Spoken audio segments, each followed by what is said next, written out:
Hey guys! Welcome for another unboxing.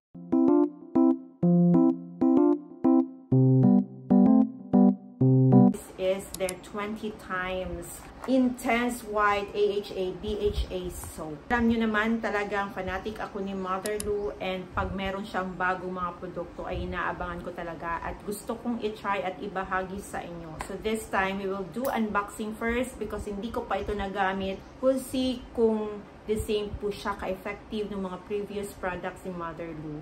So this is the SY Glow Whiter and Glowing Skin. Ang bagong launch na product ni Mother Lou. Because of always having videos with the SY Glow brand, na-think ko lang, lagyan mo ng parang meaning yung SY Glow mo, Mother Lou. So I think maganda siya with the word Slay You Glow. So SY Glow. Slay You Glow. Or See You Glow.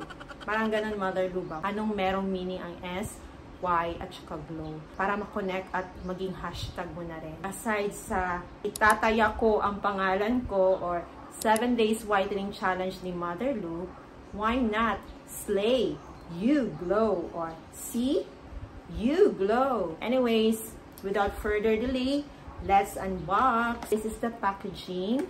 This is SY Glow 20 times Intense White AHA BHA soap, peeling soap with emphasis on peeling. So, meron tayong mga micro peeling siguro na makikita sa ating skin while we are using this soap. 10 pieces na po siya. Super dami. In 50 grams, awarded as Super Brand Philippine Choice. So, the pack portion, makikita natin ang kayang directions, ingredients, precautions, and manufacturer, and the distributor as well, which is the SY Glow Cosmetics and Skincare Products Trading in Davao City, Philippines. Meron lang siyang nilagay dito na precautionary measure. Test the skin for sensitivity to the product prior to use. If no allergies occur, you may start using the regimen. Stinging and redness normally occur on initial application. In case of severe redness and itchiness, discontinue using the product. Avoid excessive sun exposure.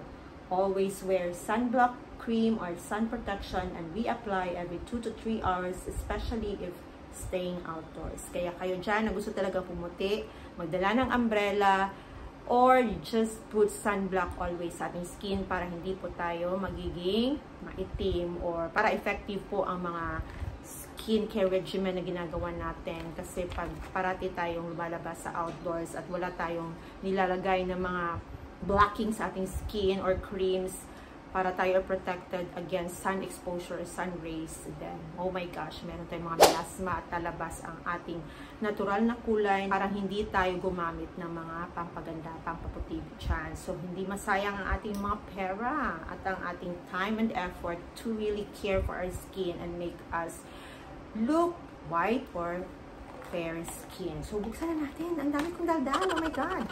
So, we will open it. Ta-ding! So, my God. Oh, diba?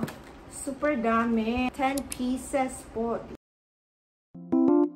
Ang napansin ko lang, no, sa packaging is wala po siyang individual brand. For each pack, yan. So, super plain lang siya. Talagang wala ka makikitang brand kung ano ito siya. But, meron lang siyang manufacturing date and expiration, which is 2 years after opening.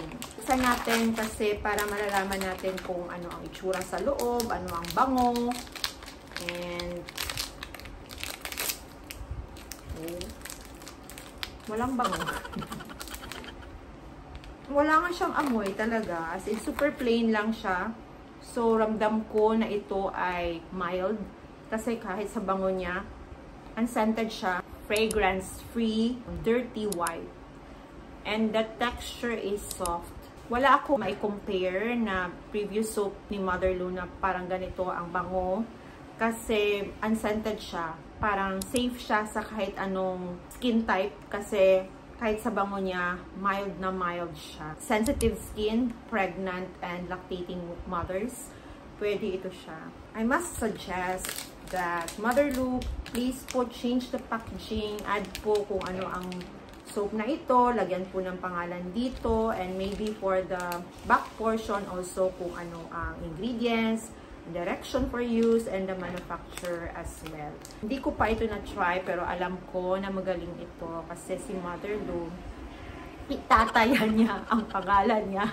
Sa box naman, meron naman siyang ingredients. So, maganda siguro for each packaging, meron din ganito na nakalagay. The main ingredient is coconut oil. That's why I can really smell a little of a coconut and a little of a fragrance. Pero hindi mo maramdaman na meron siyang fragrance. Kasi super mild niya talaga. Hindi siya irritating to our nose.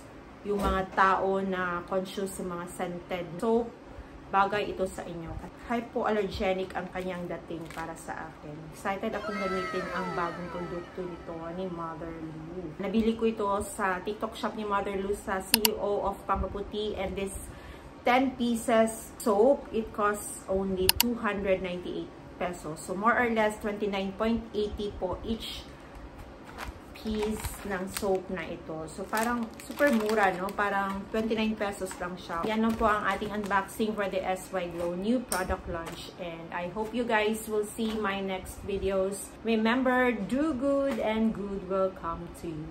May all our dreams come true. Gracias!